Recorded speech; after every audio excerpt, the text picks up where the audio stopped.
So when I talk to people, and this is the questions I have to ask myself. I mean, I was talking to my team earlier today, and we're looking at deals. I've got one on Marion right now, and I thought I was gonna flip it, and like, screw that, I'm just gonna keep it. And so, I had to ask myself these questions, like, what's our cash position? Do we need to, or can we hold on to it? And so, Bryson, you'll ask yourself that, um, and everybody needs to ask themselves that, like, what are your goals right now? What are your 2025 goals? Do they need to, does it require you to flip this house and pay some bills and get some stuff settled and squared? Or are you right as Wayne with the bank and, they're loving Bryson right now and says, bring on the refis, then freaking you can, keep it.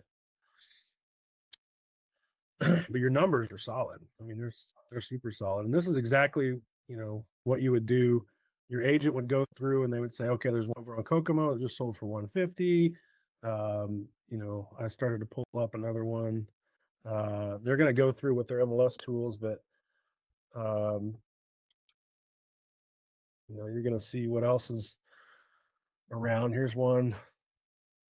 I don't know why that pulled up, but just going to go find what other 2 1s have sold for. And this is important. I don't want anybody to start looking for comps back 6 months, unless it's rural. Don't look for comps that old. You're going to really hurt your evaluation. If you're pulling from something that sold last July or August, that's not indicative of what the market is right now. Okay. And if you're pulling from, a mile or 2 miles away, don't do that. That's what wholesalers do. I don't know if we got any wholesalers on this call, but those are fun. That's funny math. Like, you want really good recent sold comps. I mean, 30 days is ideal. 60 and 90 days is acceptable. You're pulling something from 6+ months ago, don't do that.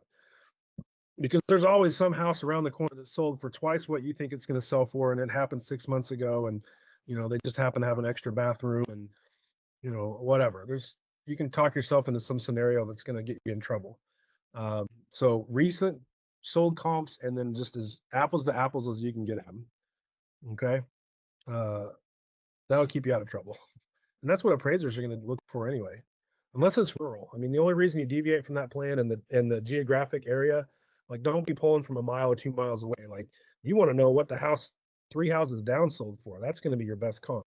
Around the corner, a quarter of a mile away, maybe 3 or 4 blocks. But the farther away you get, the less credible and reliable that's going to be. And I've seen people make this mistake too. Like, they'll pull a comp like on the north side of a highway, which is really strong, but their house is on the south side of the highway, but they're pulling from the north side, and like, no, that's 2 different areas. Like, don't get yourself in trouble. That's funny, man.